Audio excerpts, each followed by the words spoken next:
Don't play with it, don't be dishonest. Still. Yo, you hear that? It means I turned my mic on this time. What's up, everybody? Welcome back to the Hands Down Podcast with your host, Javid Nordell. Thank you so much for tuning into this week's episode. I am super excited. Leave a like, subscribe if you guys are new. And this week, we are diving into the 2025 NBA Draft. Yeah, I'm super excited for this week's episode. That being said, let's jump into this 2025 NBA Draft. This draft was a banger. I'm saying that partially biased as a Jazz fan because I am on cloud 9 right now. For today, though, I'm just going to go through the lottery, kind of give you guys my reaction on this NBA draft. Alrighty, we knew with the first pick in the 2025 NBA draft, the Dallas Mavericks were selecting Cooper Flagg. I mean, the Dallas Mavericks got so lucky. And then, as Nico Harrison says, his words, not mine. Fortune favors the bold. I'm going to say that again. Fortune favors the bold. So, Nico, why didn't you just come out and say, hey, you know what? Anthony Davis is a great player. He's a better defensive player than Luka Doncic. Yes, we know who Luka Doncic is and the type of player he is, but ultimately, we need to become a better defensive championship team. We feel like this trade for Anthony Davis bolsters us as a defensive team. But that being said, we want Anthony Davis and maybe potentially Kyrie Irving to be the healthiest that they are going to be. So Anthony Davis might miss some time. Kyrie Irving might miss some time. We might not be as competitive as we want to be this year, but next year we are going to be that type of team. And then if you fall and get, if you fall in the draft and get the first pick like they did, okay, then you can be like, boom, I told you so. Maybe say, fortune favors the bold in that scenario. Maybe. I obviously, I like the pick for the Mavericks. I think the Mavericks are doing a good team. I like this fit of having, Kyrie Irving when he comes back, Klay Thompson, and then you're going to have Cooper Flagg, who you could even run Cooper Flagg at the 3. You could run Anthony Davis at the 4, and then you run Derek Lively at the 5. That's kind of nasty. Other thing I'll say, though, is I like that Cooper Flagg is coming into a situation where he does not have to be that 1A type of player. He can still be a cornerstone, important piece to this franchise, obviously, but he doesn't have to be the keys to the franchise player. Here you go. Nah. He can be the passenger princess, kind of low key for a minute until Kyrie comes back.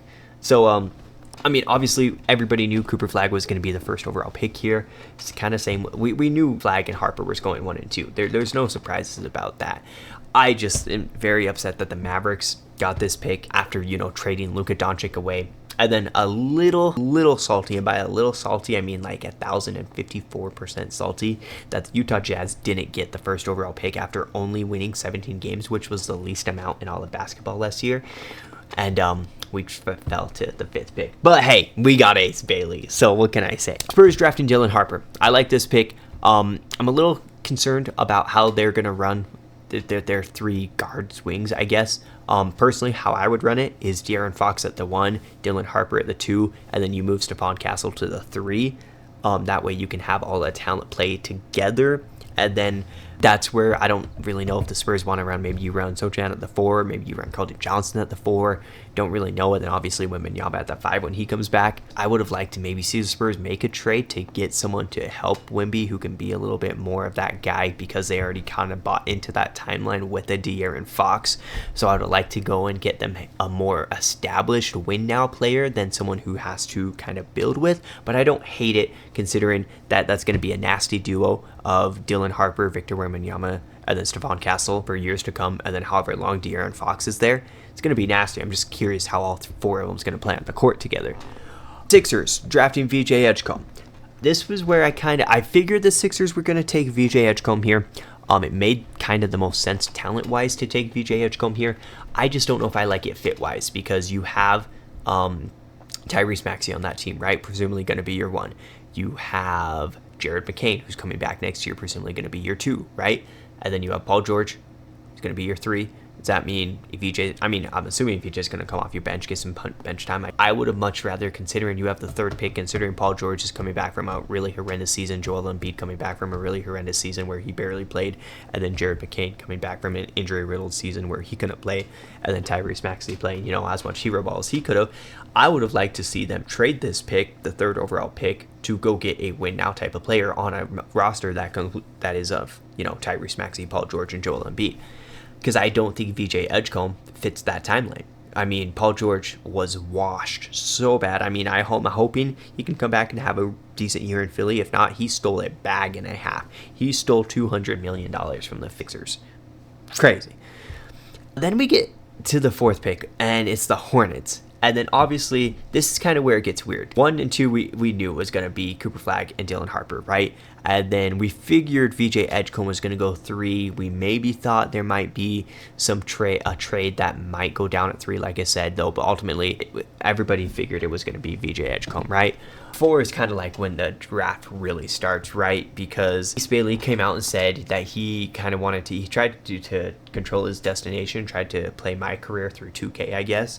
But he wanted to either go to Washington, the Pelicans, I believe, or the Nets. And he straight up just said, people top 5 pick don't draft me, which Mavericks and Spurs weren't going to draft him, so that's not a big deal, but that was okay. Sixers, don't draft me. Hornets, don't draft me. Jazz, don't draft me. And the Sixers are kind of like, hey, you know what? You don't want to be here. There's VJ Edgecombe. It's a guy that we can get. We'll take that guy. And then it came to the Hornets, and they basically, Ace Bailey's camp said if you drafted him with top 5 pick, he's not going to report to camp. And is that something they're just using as okay to get Ace to the place he wants? And the Hornets, fun story really quickly though. I did hear a rumor that there was a draft day trade involved between the Hornets and the Wizards, that the Hornets were actually going to take Ace Bailey at 4, and then the Wizards were going to take Con Kneppel, how do you say his last face, at 6, and then they was going to swap him with whatever else was involved in that. Danny Ainge came out and said to the Hornets, hey, if you draft Ace Bailey at 4, which is who he wanted, I'm drafting Con Kneppel at 5, so the Wizards can't draft him at 6. So if you draft Ace Bailey at 4, I'm drafting Con Kneppel, and you're not going to get that trade unless you make a trade with me. So if you want Con Kneppel, you better take him at 4, is the rumor I heard. But same time, I could 100% totally see Danny Ainge do this. I mean, this is the same guy who drafted Jaylen Brown, by the way. Also, Jaylen Brown, please come to Utah. Would love that. But this is the same guy who told the Sixers to trade up to number 1 to draft Markelle Fultz, even though he wanted Jason Tatum. And he came out and he said that later, and he still made the Sixers trade a fortune to get the guy that he ultimately was going to get at 3 anyway in Tatum. So this is something Danny Ainge has done in the past. I'm here for it, though, as a Jazz fan, though, because we got our guy at 5. But we're at 4. We're not at 5 yet. Con Kneppel, I don't like this pick. I think the most sense made was Ace Bailey, but I think the Hornets were too worried that Ace Bailey was not going to report. I was a little shocked, though. I had Trey Johnson higher on my draft board than I did Con Kneppel, so I was a little shocked by this, but I don't hate the pick. And then, of course, we have the 5th pick. I'm watching this happen. I see Con Kneppel goes 4, and I'm like, Ace Bailey, he's right there. He's the 5th pick. We missed out on Cody Williams last year. Kyle Filipowski was decent. I mean, we got him in the 2nd round last year, so I guess that's kind of a steal. But our 1st round hits was not a hit last year. We've drafted Trey Lyles in years past. We've not had a hit since we drafted Donovan Mitchell and since we drafted Rudy Gobert. But technically, those were the Nuggets selection. So we truthfully haven't drafted our franchise player or someone good in a minute. And I'm just he's staring us in the eyes. And then obviously with us hiring Austin Ainge this week and everything, I'm okay. This is such a Danny Ainge and Austin Ainge thing to do. We don't fucking care. Ace, you might say you want to go play in Brooklyn. You might want to go play in New Orleans. You might want to go play in Washington. I don't give 2 fucks that you want to play there. This is Utah, and I'm the GM here. We don't attract free agents like this. This is the draft. This is a privilege. So I am taking you here. And I figured I was if there is that type of player, I'm if VJ or Ace falls to 5, I'm Danny Ainge is that motherfucker who is going to take him. Danny Ainge is also that motherfucker who is, if you say don't do something, guess what? Danny Ainge is going to do something. So kind of when I was seeing all the rumors, I'm I am happy that this year specifically, we have Danny Ainge and Austin Ainge in charge in our front office. So I'm like, I can be a little optimistic for what it looks like. And then we draft Ace Bailey. And I love this pick. I understand. I know he didn't want to play here. And then he came out in his press conference, said I had no idea the Jazz were interested, which I think is a bunch of bogus bullshit. But whatever, Ace, I'll let you have it. I think he's just really young. And I think the fact that his agent is an uncertified agent, I'm not going to say he's a bad agent. I just feel like as Ace, who's someone who's young, doesn't have the right agent in his ear. And I think that's someone who is really important, especially for a young player at such a young age. I think he came in on his plane today, landed in Utah, and he looked happy. I'm not going to say, he didn't look ecstatic, and you could kind of tell in his eyes he was a little, well, not a little, he was a lot bit shocked by the selection, but he looked happy with getting off the plane. He looked ready, committed, and someone who's ready to show that, hey, there might be a lot of drama surrounding my name, but I'm here and I'm ready to put in some work. I could talk about this pick a lot more. Obviously, the Jazz being my favorite team. That's going to be Yap Session y'all don't really probably need to listen to. So that's all I'm going to talk about for now for my team, so I don't go too much down a rabbit hole. But I really like this pick for the Jazz. 6th pick, Wizards, Trey Johnson. And I talked about this. I posted this on my TikTok. Trey Johnson was the highest guy I had on my draft board outside of Ace Bailey, assuming that we wasn't going to get, a Cooper Flagg, a Dylan Harper. Ace Bailey was kind of like the guy that I thought, hey, we have a real chance of getting Ace Bailey. And then I thought Trey Johnson, and then I had Jeremiah Fears. But those were my 3 guys on my big board. I really like Trey Johnson, and I would have liked him going to the Nets a little bit better. Personally, that's where I had him going. But, the Wizards just traded Jordan Poole away. I don't hate this. I'm excited to see what he can do there. I just don't know what's going on in Washington. I don't think anybody knows what's going on in Washington. A lot is happening in Washington right now. So it's interesting. The Pelicans. Now, the Pelicans had an interesting draft. Obviously, it's Joe Dumars' first draft as, vice president or something. I like the Pelicans' draft. I just feel like they gave up too much. They obviously drafted Jeremiah Fears. I love this pick. I think, like I said, Fears was 3rd on my big board. Super high on Fears. I like this pick. I just don't like their next pick. I like the fact that they got Derek Queen. I just don't like that they traded a future pick, which is like the best of the worst of the Bucks pick. So it's the more favorable. So say the Bucks are really trash next year and the Pelicans are good. The Pelicans could swap their draft picks and get the Bucks pick instead, but then they traded that pick to the Hawks. And this is a team that's not going to have Dame next year. We don't know what's going on with Giannis. Is Giannis going to get traded? We really don't know what's going on with Milwaukee. The East is so wide open right now because Boston is not going to have Tatum play next year, obviously, right? Tyrese Halliburton is not going to play for Indiana next year. Obviously, Dame with the Bucks. Okay, cool. Orlando made the trade to go get Desmond Bane. And then now, obviously, we see the Atlanta make the trade, go get Kristaps Porzingis. So the East is getting obviously more competitive, but it's still wide open. Boston's not on top of it anymore. We see Atlanta, we see these other teams trying to get up there. We see Philadelphia, who should come back as a healthy team. So I hated that you gave up so much capital for the future when that could be a valuable pick. Now, if it turns out to be the 29th pick in next year's draft or whatever, and it's, I was wrong, I'll take that. But you better hope that Derek Queen is the right answer and can fit well and can play next to Zion Williamson, because I just don't like trading that one. So that's kind of my opinions on the Pelicans. I guess that's talking about both the 7th and the 13th pick. I really like Derek Queen as a player. I just don't like that they traded so much assets to get him. The Nets taking Demon from BYU at 8 was interesting. I felt like the Nets ultimately had an interesting draft. They had 5 first-round picks, and they took 5 different players, and they took 3 different guards. They literally could run out an entire starting lineup with the players they took in this year's draft. I don't know if the Nets tried to make those trades to see what was out there, or if they said, hey, these are some players coming into last year, when you do a way too early, for instance, when we do our way too early 2026 power rankings or way too early 2026 draft. If you look at your way too early 2025 draft predictions, Demon was up there pretty high. Trayor was up there pretty high. Ben Sheriff was up there. These are guys that kind of was up there pretty high and then came into this year and had a bad year. So maybe the Nets look at this and like, hey, these are guys that have potential. Just 2 years ago, they were top 10 projected picks, and they had a year where they fell off, but we think we can fix them. I don't hate that idea. You took a shot on 5 of them. What the fuck are you doing taking a shot on 5 of them?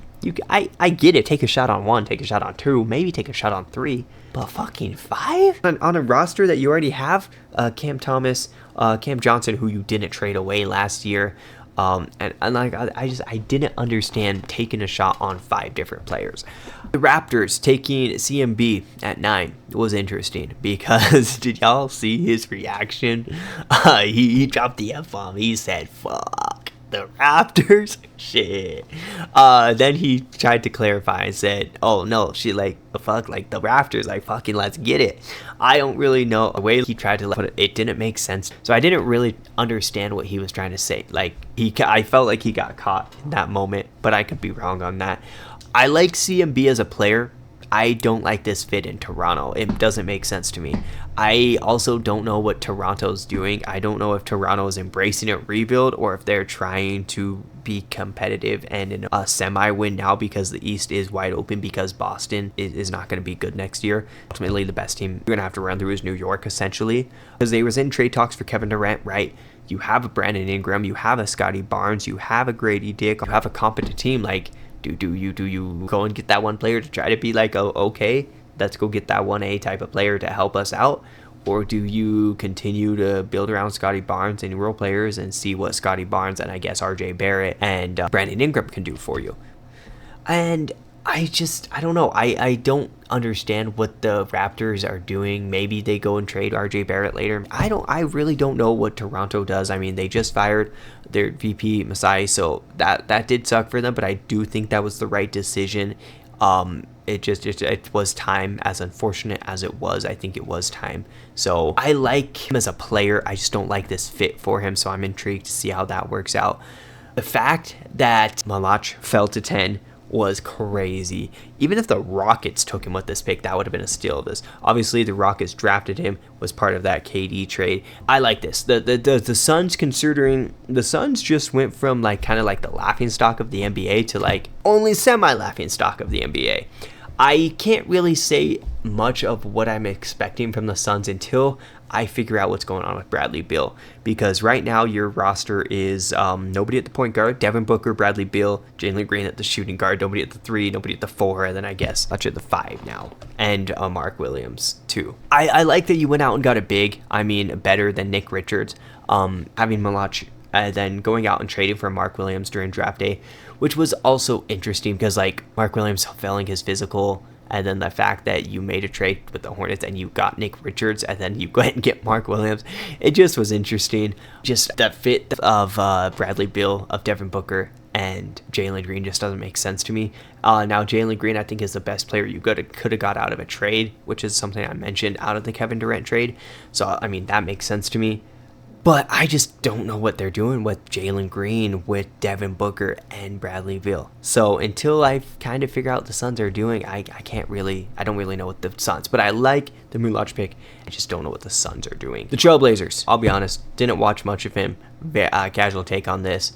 Asian Chinese dude that's supposedly the next Jokic archetype. That was a cool pick, low-key, seeing him, because he didn't know if he was going to be a first-round pick, but he showed up to draft day anyway, and then the Grizzlies took him as part of that trade to go to Portland. Bulls were similar to the Nets in this guy pick. They took a guy who has flashes of potential, didn't have a great year last year, but had a better year. The previous year, obviously, was higher on draft boards, but his ceiling and potential can be higher. So maybe that's what the Bulls are seeing. Take a shot on him. Today they just did also trade Lonzo Ball to the Cavaliers for Isaac Okoro. So that was kind of an interesting trade, especially considering you extended Lonzo Ball last year. I like the trade for the Cavs. I didn't watch much of him, I'll be honest. Similar to kind of like I said, obviously with Amen, but he didn't have the greatest year last year. And then the Bulls are an interesting team too, because I don't know the direction the Bulls are going because they don't have that 1A type of player. Like Josh Giddey had a really good year last year. Patrick Williams is not the Patrick Williams we've wanted him to be. And then Matas Buzelis was a good rookie, but like not anything breathtaking, you know? So I don't really know. And it's not like they're going to get one player that's going to turn that franchise around and make it any better. So, I mean, I like the pick for kind of just like a shot in the dark. Kind of a casual take. Didn't really watch much of it. Can't say much on that. Did watch a lot of Derek Queen, though. I really liked Derek Queen. Played at Maryland last year. Really excited. I hope he can be the answer for the Pelicans because, like I said, trading that future pick to the Hawks. Shout out the Hawks. The Hawks just turned a second-round pick into Kristaps Porzingis and then got this future pick. They just got better and more competitive, in a less competitive East. Hawks, I've put the best team around Trae Young this year than they ever have. And low-key, Trae Young doesn't be rather more successful than he's been in the past. Maybe this is the last year you'll see Trae Young in Atlanta, because if this roster doesn't work out with Trae Young, how much longer do you keep Trae Young? And then to end out the lottery, we have the Spurs with their second pick in the lottery, taking Carter Bryant from Arizona. I really like Carter Bryant's game. I did not like his draft day outfit. I'll be honest. That's just me, though. I would have liked to see the Spurs trade this just to fit that timeline of Wemby a little bit better because I don't see Carter Bryant a long-term piece of this team. I would have liked to see them maybe trade and get either future capital or a rotational player for this pick. But, I mean, he is young, up and coming. He maybe can be a part of Wemby's crew later down the road. But like I said, though, this draft was very crazy, and just the fact that, like, the lottery odds, right? The fact that the Mavericks had a 1.8 chance to win it and then won it, and then the Bulls were like that other team that had a 1.9% chance and they lost the pick by a flip of a coin because they both technically had a 1.8 chance of that is crazy. The Jazz obviously having a horrible record, falling to 5, but ended up still getting Ace Bailey out of it, I find as a win. Then, like I said, I mean, Walter Clayton Jr. talked about that at the beginning. Really liked that one. Other things in this, like I said, the Nets were super interesting. The fact that they took 5 different shots was really interesting. I liked that the Magic took a shot on Jason Richardson's son. Anytime there's a former player, when his son or a nephew or any family member comes into the league, it's always a fun time to see how they can be or will be. So I'm excited to see kind of what his floor or what his ceiling is going to be. This NBA draft was absolutely wild. I'm super excited to watch Summer League.